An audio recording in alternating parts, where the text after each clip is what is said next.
الحمد للہ رب العالمین والصلاة والسلام علی سید المرسلین وعلی آلہ واصحابہ اجمعین اما بعد فاعوذ باللہ من الشیطان الرجیم بسم اللہ الرحمن الرحیم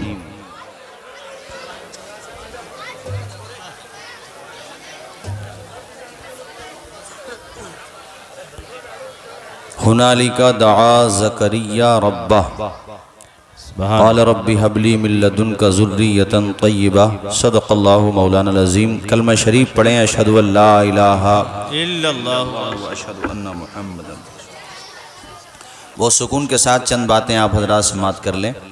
حضور کے میلاد کا یہ مہینہ ہے، عام بندوں کی طرح خاص بندوں کی پیدائش کا دن بھی عام نہیں ہوتا ہے، بلکہ وہ خاص ہوتا ہے، اور یہ بات خود قرآن شریف میں ذکر کی گئی ہے۔ میں آپ کو چند مثالیں قرآن شریف سے دے کر بہت تیزی سے اپنی گفتگو آگے بڑھاتا ہوں۔ حضرت مریم کی پیدائش اور پھر حضرت عیسیٰ کی پیدائش، اسی طرح حضرت یحییٰ کی پیدائش، اس کا بیک گراؤنڈ، اس کا خوبصورت سا تذکرہ کسی عام کتاب میں نہیں بلکہ خود اللہ تعالیٰ نے قرآن مجید میں فرمایا ہے۔ بے شک بہت دھیان سے سنیں، اور جو حضرات یہ کھڑے ہیں، یار آپ بیٹھ جاؤ میرے بھائی، ذرا سکون کے ساتھ سن لو۔ بیٹھ جاؤ بھی بیٹھ جاؤ۔ دیکھو جلسہ کرنے والوں کو پتا ہوتا ہے کہ کتنی مشکل سے جلسہ ہوتا ہے، جی اس لحاظ سے شور شرابہ تو بالکل مت کرو، سکون کے ساتھ سن لو ذرا چند باتیں میری۔ بیٹھ جاؤ آرام سے۔ گھر گھر جاتے ہیں تب جا کر کے جلسے کی محفل سجائی جاتی ہے، صحیح بات۔ تو اگر یہاں آپ آئے کچھ لے کے نہیں گئے تو وہ اچھا نہیں رہے گا۔ حضرت آپ بھی پریشانی مت اٹھاؤ، اس کو بند کر دو تھوڑی دیر کے لیے، آپ بھی سنو۔ میں چاہتا ہوں آپ کو بھی ماشاءاللہ آپ نے بڑی محنت کی ہے، اللہ آپ کو جزائے خیر عطا فرمائے، آپ بھی سکون کے ساتھ سنو۔ چند باتیں قرآن شریف سے میں پیش کر رہا ہوں۔ دلیلیں سب بڑی مضبوط ہوتی ہیں، مگر یہ علماء تشریف فرما ہیں سب سے مضبوط دلیل جو ہوتی ہے وہ قرآن شریف کی ہوتی ہے۔ اب میں قرآن شریف سے آپ کو چند باتیں پیش کروں۔ حضرت مریم کی جو امی جان ہے ان کا نام ہے حنا، اور ان کے والد صاحب کا نام ہے عمران۔ یہ حضرت داؤد علیہ السلام کی اولاد سے ہیں۔ ان کی ماں حنا کی ایج اچھی خاصی ہو گئی، بڑھاپے کی عمر کو وہ پہنچ گئیں۔ قاری صاحب سنیں ذرا۔ تو ایک دن انہوں نے باہر ایک درخت پر گھونسلہ ہے، اور گھونسلے میں پرندے کو دیکھا کہ وہ پرندہ اپنے بچے کو اپنی چونچ سے دانہ کھلا رہا تھا۔ تو ان کے دل میں یہ بات آئی کہ یا اللہ میری بھی اولاد ہوتی تو میں بھی ایسے لاڈ پیار کرتا نا اپنی اولاد کو۔ حنا کے دل میں بھی اور ان کے شوہر کے دل میں بھی۔ قاری صاحب تو انہوں نے یہ تمنا کی کہ یا اللہ تو مجھے اولاد دے دے، دعا کی، اللہ کی بارگاہ میں دعا کی انہوں نے۔ اور اللہ کی شان دیکھو کہ حضرت حنا یعنی مریم کی امی جان 19 سے ہو گئیں۔ 19 سمجھ رہے ہو نا، 19 سے ہو گئیں، ٹھیک ہے۔ اب وہ 19 سے ہو گئیں تو اس کا تذکرہ قرآن شریف میں اذ قالت امرأۃ عمران ربی انی نذرت لک ما فی بطنی محررا فتقبل منی انک انت السمیع العلیم۔ میری مائیں بہنیں بھی بیٹھی ہیں، یہ جب اس پیریڈ سے گزرا کریں تو ان کو بھی یہ میں نصیحت کر رہا ہوں، اور جو باپ بننے کی خوشی میں بڑے مسرور ہوتے ہیں، ہونا بھی چاہیے، ان کو بھی نصیحت کر رہا ہوں کہ اللہ جب تمہیں اس درجے تک پہنچائے تو پھر اللہ کا سجدہ شکر ادا کرو کہ مولا کتنے وہ ہیں جو اولاد کا پھل نہ پا سکے، تیرا شکر ہے تو نے میری بیوی کو ماں کا درجہ دے دیا اور مجھے باپ کا درجہ دے دیا، لہٰذا تیرا شکریہ ادا کرتے ہیں۔ یا اللہ تو اولاد دے رہا ہے، اس اولاد کو حافظ قرآن بنائیں گے، عالم دین بنائیں گے، نیک بنائیں گے، قوم کے کام آئے، ملت کے کام آئے، ایسا جذبہ دل میں رکھا کرو۔ دیکھو حنا کی داستان سنو، ابھی بچہ پیدا نہیں ہوا، وہ کہتی ہیں یا اللہ میں منت مانگ رہی ہوں، جو بھی میرے شکم میں ہے یا اللہ وہ میں تیری بارگاہ میں وقف کرتی ہوں۔ یعنی ابھی دنیا میں تشریف نہیں لائی، یعنی حضرت مریم ابھی شکم میں ہیں اور ان کی ماں نظر مان رہی ہیں۔ یا اللہ، اور نظر کیا مانی، میری طرف دیکھو، اور میرے بھائی ذرا ادھر دیکھو یار، دھیان سے سنو، ذرا توجہ کے ساتھ سنو۔ یار میں نے آپ لوگوں کو اپنا علاقہ سمجھ کے محبت سے تاریخ دی، چونکہ آپ بھی مجھ سے بڑی محبت کرتے ہو، اور میں نے اسی وقت کہا کہ 11:30 تک میں تقریر کروں گا، 11:45 بجے بٹھاؤ یا یہ آپ جانو۔ تو ہاں یعنی 11:15 بجے بٹھاؤ تو 1 گھنٹے کا میرے پاس ٹائم ہے، اس لیے سکون کے ساتھ سنتے رہو۔ دیکھو میں نے ان کو بھی اس لیے مائک بند کروایا تاکہ میرا 1 منٹ بھی ضائع نہ ہو اور آپ کا بھی ضائع نہ ہو۔ وقت ہوتا تو میں منع نہیں کرتا، اب 1 گھنٹے میں مجھے سب کچھ تھوڑا سا بیان کرنا، سن لو آپ اور بالکل بات چیت مت کرو۔ حضرات تو حضرت مریم اپنے بچے کے لیے دعا کر رہی ہیں، ان کا جو قبلہ تھا وہ بیت المقدس تھا، وہی جس کے لیے مسلمانوں نے اپنی نسلوں کو قربان کر دیا۔ فلسطین میں تم نے اسرائیل کی بمباری دیکھی ہوگی، مگر غزہ پٹی کے مسلمانوں کا جذبہ دیکھو، آنکھوں سے آنسو نکل جاتے ہیں۔ بڑی بڑی طاقتیں آسمان سے گولہ بارود برسا رہی ہیں ہواؤں سے، مگر وہ قوم کہتی ہے کہ جب تک ہماری رگوں میں جان رہے گی بیت المقدس کے لیے قربان رہے گی۔ انہوں نے حوصلہ نہیں چھوڑا۔ ایک تصویر تو ذہنوں کو جھنجھوڑنے والی یہ بھی آئی کہ ملبوں کا ڈھیر ہے، ان کی تو عمارتیں گر گئیں، ہاسپٹل ڈیمولائش ہو گئے ان کے، تو انہوں نے دیکھو اپنے ملبوں کے ڈھیر پہ خیمہ لگایا اور انہی خیموں میں وہ اپنی قوم کی بچیوں اور بچوں کو پڑھاتے ہیں۔ ایک سروے آیا کہ ایک خیمے کے اندر کئی بچیاں حافظ قرآن ہوئیں، ان کو دیکھو وہ تعلیم کی کتنی اہمیت سمجھتے ہیں۔ ہمارے ہاں تو کوئی مدرسہ قائم کر لے اگر بچیوں کا یا بچوں کا تو اس کی اہمیت نہیں سمجھتے، کوئی زمین بیچ کے اگر اپنے بچوں کو پڑھانے لگے لوگ مذاق اڑاتے ہیں، یار پارٹی بندی کے لیے زمین بیچی تو کون سا تیر مارا تم نے، اگر بچوں کو پڑھانے کے لیے تم نے زمین بیچی تو تمہارا سر بھی چوما جائے گا، تمہارا قدم بھی چوما جائے گا۔ اور بچوں کو تم پڑھاؤ تو یاد رکھو انہیں زمانے کی ضرورت کے لحاظ سے حافظ قرآن اور عالم دین کے ساتھ ساتھ انگلش بھی پڑھاؤ، ان کو دین کی تعلیم کے ساتھ ساتھ زمانے کے رعایت کرتے ہوئے پڑھاؤ۔ یہ آپ کے اسٹیج پر حسن پور سے مولانا عظیم بیٹھے ہوئے ماشاءاللہ میرے شاگرد الجامعۃ الاشرفیہ سے فارغ ہوئے، ان کی انگلش بھی بہت اچھی ہے۔ یہ ان کے قریب میں آفتاب بیٹھے ان کی بستی کے مولانا منہاج الاسلام صدیرن پور کے، الحمدللہ ان کی عربی بھی اچھی ہے، انگلش بھی بہت اچھی ہے۔ تو میں نے 2 مثالیں دی یہاں پر، تقریباً تمام علماء کرام جب مدرسوں میں پڑھتے ہیں تو لوگ کہتے ہیں یہ مدرسے کے مولوی کیا پڑھتے ہیں، یار ہم سے تو کہتے ہو کہ ہم کیا پڑھتے ہیں، جبکہ اللہ کا شکر ہے کہ ہم قرآن بھی پڑھتے ہیں، حدیث پڑھتے ہیں، اصول حدیث پڑھتے ہیں، تفسیر پڑھتے ہیں، اصول تفسیر پڑھتے ہیں، منطق پڑھتے ہیں، فلسفہ پڑھتے ہیں، اور جناب والا علم صرف پڑھتے ہیں، نحو پڑھتے ہیں۔ اس کے باوجود بھی ہم انگلش بھی پڑھتے ہیں، میتھ بھی پڑھتے ہیں، ہندی بھی پڑھتے ہیں۔ ہم سے تو یہ کہتے ہو، کہنا چاہیے ٹھیک ہے کہ بچے ہمارے عالم دین کے ساتھ ساتھ عصری تعلیم بھی حاصل کریں، مگر کبھی کبھی انگلش میڈیم والوں سے بھی تو کہو کہ تم صرف انگلش پڑھ رہے ہو، اپنے بچوں کو قرآن کیوں نہیں پڑھا رہے ہو؟ کیا تمہارا حق نہیں ہے کہ تم جہاں انگلش میڈیم میں اپنے بچوں کو پڑھاؤ تو ان اسکول اور کالجز میں جا کر کے کہو کہ بھئی ایک اپنا ٹیچر ہمارے مدرسے کا مدرس رکھو، ہماری مسجد کا امام رکھو، تاکہ وہ ہماری بیٹیوں اور بیٹوں کو قرآن پاک کی تعلیم دے، وہ ہمارا بچہ ڈاکٹر بھی بنے اور ڈاکٹر کے ساتھ قاری قرآن بھی بن جائے۔ یہ بات بھی تو کہو ان سے۔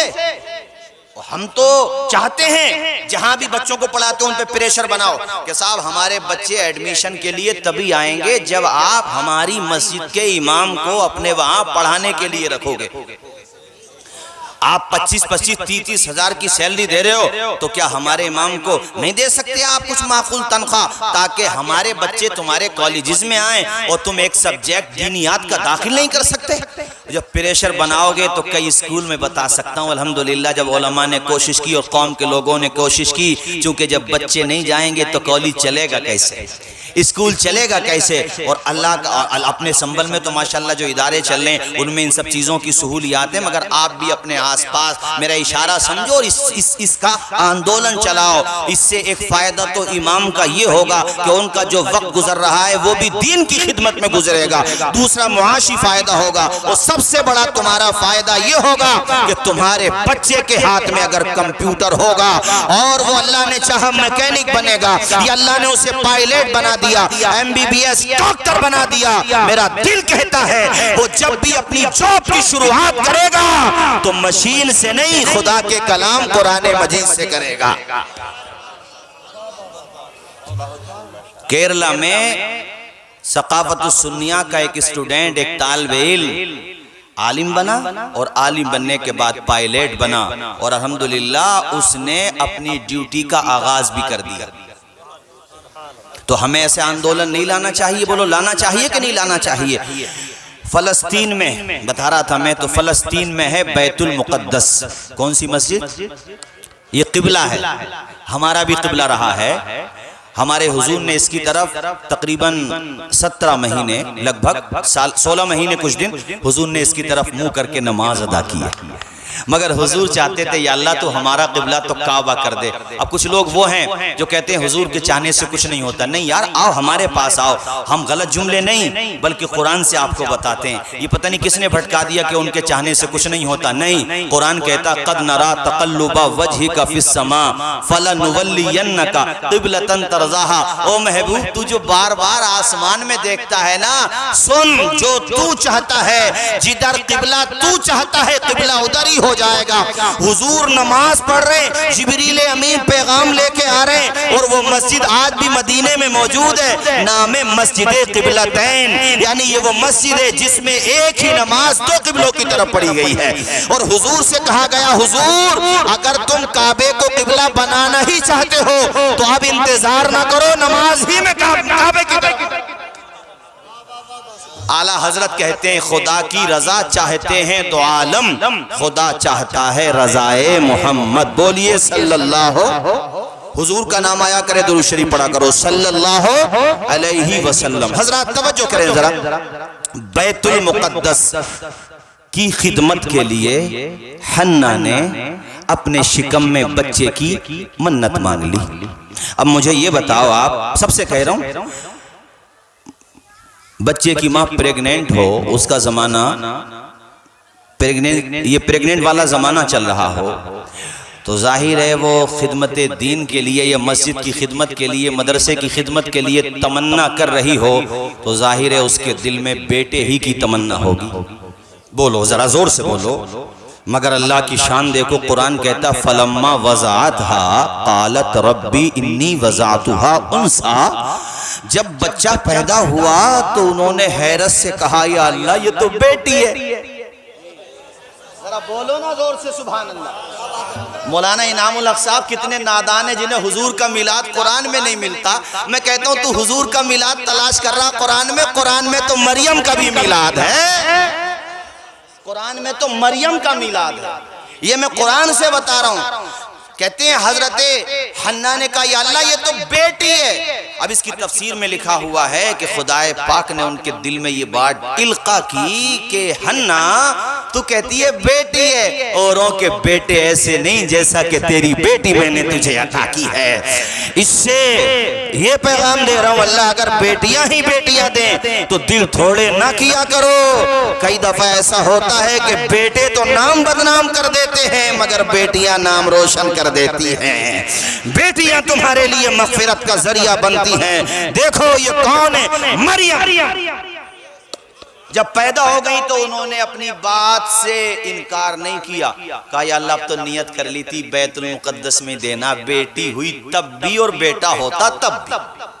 کپڑے میں لپیٹا اور کپڑے میں لپیٹ کر کے بیت المقدس۔ اب حضرت عمران بیت المقدس کے استاد، یعنی اس زمانے میں جو توریت پڑھتے تھے تو ان کو وہ پڑھاتے تھے، بڑے امام تھے، بڑی پرسنالٹی تھی ان کی، جید عالم تھے، اور حضرت زکریا کے ساڑو تھے، ہم زلف تھے۔ حضرت زکریا بھی بیت المقدس میں رہتے تھے، عمران کا انتقال ہو چکا ہے۔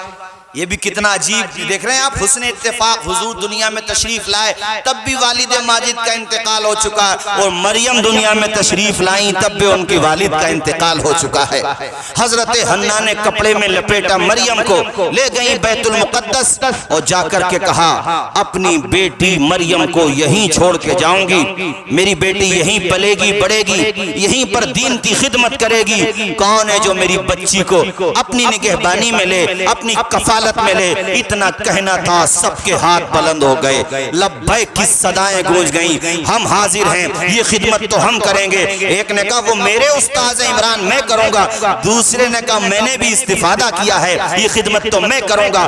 ایک چیز کے جب چند دعوے دار ہو جائیں تو مسئلہ کیسے حل ہو, آؤ میں تمہیں بتاتا ہوں. کاش ہماری قوم اس پہ عمل کر لے کہ ایک بات کے چند دعوے دار ہو گئے تو کورٹ کچہریاں نہ کرو, جھگڑے نہ کرو. وہ طریقہ اپناؤ جو تفسیر میں لکھا ہوا ہے, وہ طریقہ اپناؤ جو بزرگوں نے اپنایا, اور اس طریقے کو کہتے ہیں قرآن اندازی. بولیے کیا کہتے ہیں اس کو؟ یہ کہہ لو گولی ڈالنا. روڈ والی زمین ہے اور ایک تھوڑی کھیت والی زمین ہے, بھائی ہیں دو دعوے دار, دونوں روڈ کی زمین کے ہیں. اب پنچ بھی پریشان کہ یار کیا کریں, کچھ مت کرو, وہی طریقہ اپناؤ جو بزرگوں نے اپنایا. قیمت رکھو انصاف کے ساتھ. اب سر پھوٹنے کے بعد میں پنچایت ہوئی تو کیا ہوئی, ابے گھر کھو کے عقل آئی تو کیا آئی. کمال تو یہ ہے کہ اپنے معاملے خود حل کرو, اور اپنی قوم کے بچے جو تمہارے پڑھ کے آ رہے ہیں ان سے بھی تو کچھ کام لے لو, انہیں بوجھ نہ سمجھو. یعنی اپنی ملت اسلامیہ کے جو فرزند ہیں یہ تعلیم حاصل کر رہے ہیں, ان سے بھی استفادہ کرو, ان سے بھی فائدہ حاصل کرو, ان کو بھی ذمہ داریاں دو کہ ایک محلے کی پنچایت آپ. اور آدمی لوگ کہتے ہیں کہ ہاں نہ لوگ یہ سوچتے ہیں کہ ارے یہ تو پاس کا رہنے والا, یہ امامت کیسے کرے گا. یہ ہمارے جو تشریف لائے حضرت مولانا آفتاب میرے چھوٹے بھائی ہیں, الحمدللہ دیکھو ان کی بستی کے لوگ ان سے دین کی خدمت لے رہے ہیں, اور جہاں پہ رہتے تھے الحمدللہ جھنڈے گاڑ دیا کرتے تھے, مگر ان کی بستی کے لوگوں نے کہا مفتی صاحب کہیں نہیں رہو گے, جب تم نے پڑھا ہے تو کیا دوسروں کو فائدہ پہنچاؤ گے, ہمیں نہیں پہنچاؤ گے. اور آج اللہ کا شکر ہے وہیں پر دین کی خدمت انجام دے رہے ہیں. تو یہ جو ہمارے علاقے کے علماء کرام پڑھ رہے ہیں, کچھ ان سے بھی کام لے لو. انہیں کیوں جان دے رہے ہو باہر, ان سے بھی کام لو میرے عزیز ساتھیو. توجہ فرمائیے ذرا, وہ مچل کے بولیے سبحان اللہ. مولانا انعام الحق صاحب وہ حل کیسے ہو مسئلہ, تو جامع القرآن میں ادھر دیکھو, جن قلم انعام اللہ ہے کیا ہے, تو آپ مسکرا کیوں رہے, شادی ہو گئی اس لیے. یہ صدیرن پور کے امام صاحب تھے, اب جلال پور کے ہو گئے سبحان اللہ. پہلے بھی جمال تھا چہرے پر, اب بھی جمال ہے. یہ ہمارے مولانا انعام الحق صاحب میرے پاس پڑھے ہیں, چند دنوں پڑھے ہیں, مگر ان کی محبت ہے کہ ماشاءاللہ استاذ ہی مانتے ہیں, ورنہ میرے ساتھی ہیں. صحیح بات یہ ہے. یہ قاری نحال صاحب بیٹھے ہیں, یہ بھی نحال ہیں, اور آپ تو جانتے ہی ہیں کہ نحال بھی ہے اور کمال بھی ہے سبحان اللہ. آپ کے وہاں کے امام مولانا خوشنود صاحب بھی بیٹھے ہیں, ذرا جھوم کے بولیں سبحان اللہ. سب نے کہا ہنّا تیری بیٹی کو ہم پالیں گے. ذرا زور سے کیا کہا, ہم. اب جھگڑا نپٹے کیسے, دعوے دار ہو گئے سب. حضرت زکریا بولے ہم پالیں گے. یہ بچی تو میری بھانجی لگتی ہے, میری بیوی کی بھانجی, میری بھانجی, بیوی کے ذریعے سے ہم پالیں گے. تو کیا کریں, کہ قرآن اندازی کرو. جن قلموں سے توریت کو لکھا جاتا تھا, اپنے اپنے قلم لے کے آؤ دریا کے پاس آؤ اور ڈال دو دریا میں. جس کا قلم ڈوب گیا وہ صبر کر لے کہ یہ امانت مجھے نہیں ملی, اور جس کا قلم نہ ڈوبے سمجھ لو مریم انہی کو دے دی جائے گی, مریم کی ذمہ داری وہی سنبھالے گا. اب سب نے اپنے اپنے قلم ڈالے, کسی کا بہ گیا, کسی کا ڈوب گیا, مگر زکریا علیہ السلام کا قلم دیکھو ایسے ڈالا, اور اللہ کی شان دیکھو اس طریقے سے کھڑا ہو گیا جیسے کسی نے خشکی میں قلم کو گاڑ دیا ہو. سوکھی ٹہنی کو سانس دیتا ہے, پتھروں کو بھی ناز دیتا ہے, اس کی قدرت کے سب کرشمے ہیں, جس کو چاہے نواز.